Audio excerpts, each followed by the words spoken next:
اب وہ کہیں گے، اللہ تعالیٰ ان سے فرمائیں گے کہ بندے تمہاری ساری زندگی کا عمل تو ایک گلاس کی قیمت ہے، میں نے زندگی میں کتنے گلاس ٹھنڈے پانی پلا دیے، کتنی شربتیں پلا چکا ہوں، کتنی لذیذ کھانے کھلا چکا ہوں، کیسے کیسے مزے تمہیں دے چکا ہوں۔ دنیا میں ایک گلاس کی قیمت، آپ کی ساری زندگی کی عبادت ایک ہی گلاس کی قیمت پر۔ آپ کتنے مرتبہ پیاسے ہو کر کتنے گلاس پانی آپ استعمال کر چکے ہیں، کتنی لذیذ کھانے آپ کھا چکے ہیں، اور کیا کیا آپ کو نعمتیں میں کھلا چکا ہوں، پلا چکا ہوں۔ آپ کی ساری زندگی کی عبادت ایک گلاس کی قیمت اب حساب کرنا پڑے گا۔ جتنی نعمتیں میں آپ کو دے چکا ہوں اب اس کی قیمت ادا کرنی پڑے گی، اس کی عبادت پھر تمہیں جنت میں جانا پڑے گا۔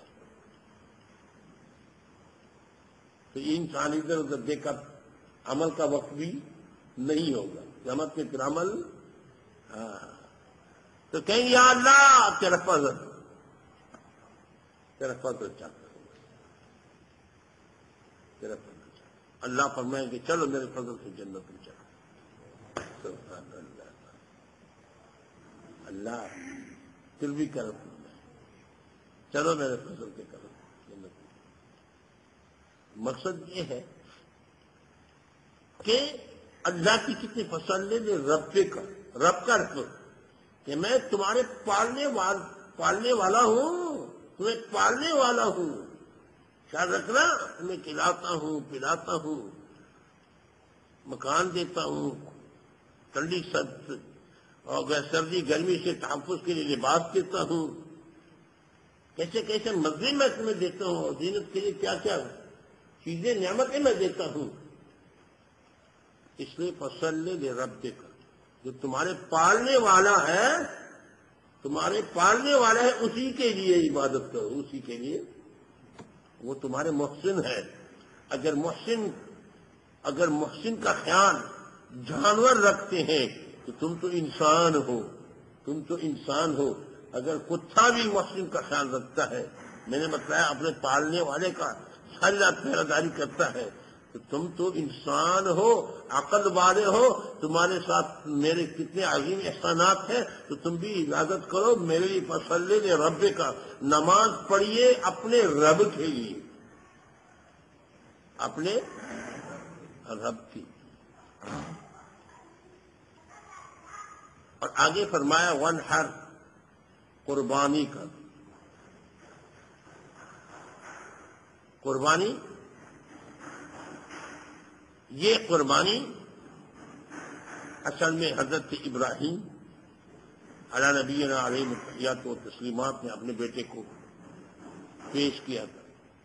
میں کہتا ہوں کہ آج کل مسلمان نے اس قربانی کا مقصد اور فلسفہ نہیں سمجھا۔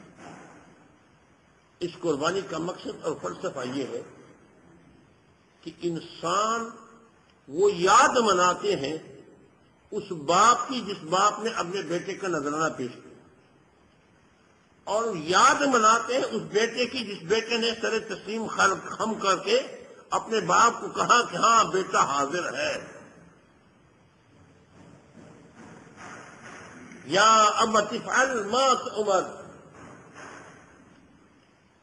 یا ابت افعل ما تؤمر۔ اصل میں یہ قربانی جانور کا ذبح کرنا مقصود نہیں، یہ اس قربانی کی یاد منانی ہے سال میں ایک مرتبہ کہ یا اللہ اگر ضرورت پڑی تو میری جان بھی حاضر ہے اور میری اولاد بھی، جان کے بعد اولاد سے کوئی قریب ہو، میری اولاد بھی حاضر ہے اور میری جان بھی۔ اسی وجہ سے حدیث میں آتا ہے کہ عید کے دن قربانی سے زیادہ کوئی عبادت قیمتی اور قدر مند نہیں ہے۔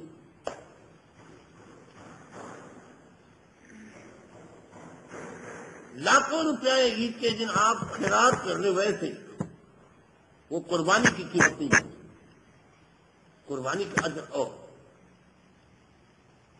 اس کی اصل فلسفہ یہ کہ مسلمان عزم دہراتا ہے، اب ان بزرگوں کی، ان سڑک کی، ان کی یاد دہراتا ہے، یاد مناتا ہے، اور حقیقت میں عہد دہراتا ہے کہ اگر جان کی ضرورت پڑی تو یا اللہ میری جان حاضر ہے دین کے لیے، اور اگر اولاد کی ضرورت پڑی تو میری اولاد حاضر ہے دین کے لیے۔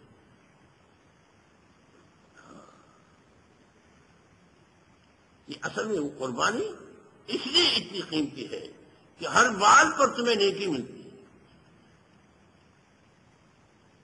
یہ ایسے کی، یہ کیوں اتنی قیمتی؟ یہ اسی وجہ سے قیمتی۔ اب ہم اتنی قیمتی چیز کو ہم کیسے ضائع کر دیتے ہیں؟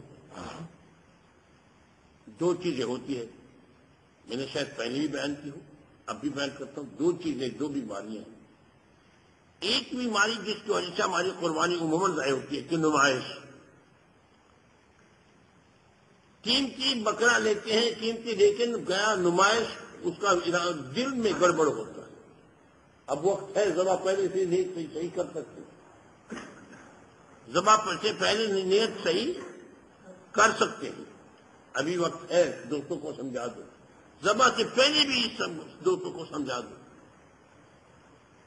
جب تک ذبح نہ کیا ہو، دیکھو گوشت کہاں لوگ جائیں گے، کہاں جائے گی گوشت؟ گوشت تو آپ نے کھانا ہے۔ اب اتنی قیمتی سرمایہ کو، آخرت کی قیمتی سرمایہ کو آپ اسی نیت سے کہ گوشت کھاؤں گا، یا اسی لیے کہ لوگ کہیں کہ اس سے بڑی عمدہ قربانی کی ہے، لوگ کہہ دیں، لوگوں نے کہا تو تمہیں کون سا تاج مل جائے گا، تمہیں وزیر اعظم بھرتی کر لیں گے۔ شیطان ہے، آپ کی عبادت کو ضائع کر رہے ہیں کہ لوگ کہہ دیں کہ پران کی قربانی تو زبردست ہے، لوگ کہہ دیں۔ ان دو وجہ سے ہماری قربانی اکثر ضائع ہو، ان دو وجہ سے ہماری قربانی، اتنی بڑی عظیم عبادت ہماری ضائع ہو جاتی ہے۔ اس میں اکثر یہی بات ہے، اکثر یہی بات ہے۔ تو فرماتے ہیں فصلی لربک وانحر، نماز پڑھیے اپنے پالنے والے کے لیے، وانحر اور قربانی کر۔ باقی دو لوگ کہتے ہیں، کافر کہتے ہیں کہ یہ پیغمبر مر جائے گا، ان کی اولاد نہیں ہے۔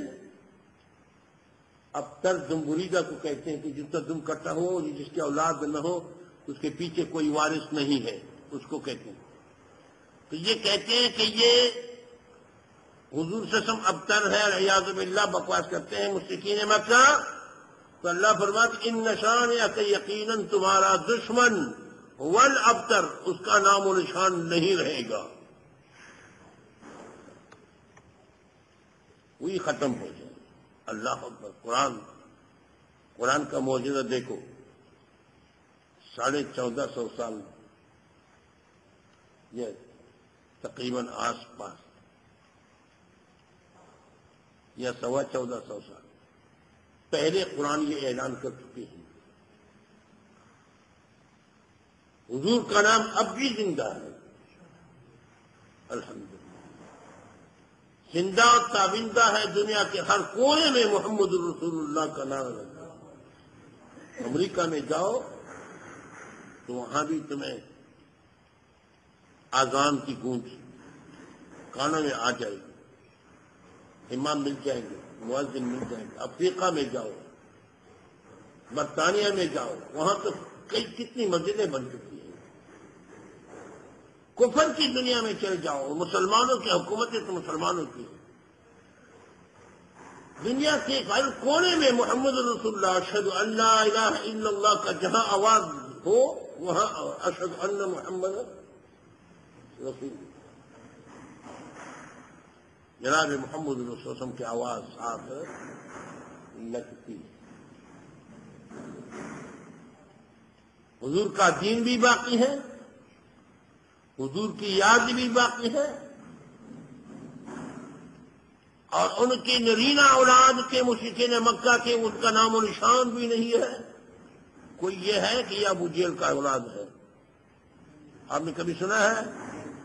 لیکن حضور صلی اللہ علیہ وسلم کی بیٹی کی طرف سے اولاد ہے، کہتے ہیں یہ آل رسول ہے یا نہیں ہے؟ ان کی بیٹی کی طرف سے اولاد کی برکت سے ابھی تک زندہ ہے نا. اور جن کے مرد اولاد تھے مشرکین مکہ کے، کسی کے نام آپ نے سنا ہے کہ یہ ان کی اولاد ہے؟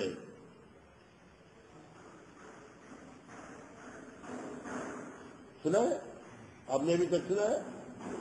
ان شانئک ھو الابتر. اس سے معلوم ہوا انسان کو دائمی زندگی اگر ملتی ہے تو دین کی محنت سے اور دین کے کام کی برکت سے اور دین کی برکت سے ملتی ہے ہمیشہ دنیا. جو دین کے رنگ میں رنگ گئے وہ ہمیشہ کے لیے باقی رہے. بظاہر دنیا سے چلے جاتے ہیں لیکن وہ باقی رہے. ان کے مزار پر بھی ہزاروں لوگ سلام کہتے ہیں اور حاضری دیتے ہیں. اور جو بے دین چلے گئے 2-4 دن تو 3 دن اعلان بھی کر دیں گے کہ اس کا یوں کر دو وہ کر دو اور رسومات بھی منائیں گے، لیکن کل بھی محبت کسی کا نہیں ہوگا. لیکن اللہ والے وہ جب تک دنیا باقی رہے گی ان کا نام باقی ہے یا نہیں ہے؟ آپ دیکھتے ہیں حضرت شاہ ولی اللہ سے محدث دہلوی رحمۃ اللہ علیہ، حضرت شیخ الہند رحمۃ اللہ علیہ، حضرت تانوی رحمۃ اللہ علیہ، حضرت علامہ بلوری رحمۃ اللہ علیہ، اس سے اوپر حضرت مجدد الفسانی رحمۃ اللہ علیہ، حضرت شیخ عبدالقادر جیلانی رحمۃ اللہ علیہ. یہاں آپ کے لاہور میں داتا صاحب سے جو مشہور بزرگ ہیں علی اجویری رحمۃ اللہ علیہ، خواجہ علی اجویری رحمۃ اللہ علیہ. یہ ہماری تمہاری غلطیاں اپنی جگہ غلطیاں ہیں، لیکن اس بزرگ کی شخصیت اپنی جگہ مسلم ہے، یہ ماننا پڑے گا. آپ اور ہم کبھی کبھی غلط فہمی میں کہ فلان داتا دربار پہ گئے. میں ایک مرتبہ مولانا صفی صاحب نے کہا جائیں، میں نے ذکر کیا کہ ایک مرتبہ جائیں گے جب میں نیا آیا کہ حضرت خواجہ علی اجویری رحمۃ اللہ علیہ کی زیارت کریں گے. تو مولانا کو پتہ چلا، مولانا عبدالرحمان شفیع صاحب وہ صبح جمعے کا دن پہ گاڑی لا کر کھڑی کر دی میرے کمرے کے پاس، اطلاع کر دی کہ کہتے ہیں جائیں گے. طالب علم نے اس کے سامنے ذکر کیا تھا، ان کی محبت ہے، وہ لا کر بیٹھے آگے بیٹھے. آپ نے خواہش ظاہر کی تھی رات کو، تو میں نے کہا چلو حضرت کو وہاں لے جائیں. چلے گئے وہاں زیارت کی سنت کے مطابق. وہ جو کچھ کرتے رہے بیچارے، کوئی سجدے کرتے رہے. جہالت ہے، اللہ ان کو علم کی روشنی سے منور کر دے. جہالت ہے. سجدہ تو ایک خدا کے سامنے، یہ سر ایک خدا کے سامنے زمین پر رکھنا ہے، کسی اور کے سامنے زمین پر رکھنا نہیں ہے. محمد مصطفیٰ احمد مجتبیٰ صلی اللہ علیہ وسلم کے سامنے صحابہ نے عرض کی، یا رسول اللہ ہم دیکھ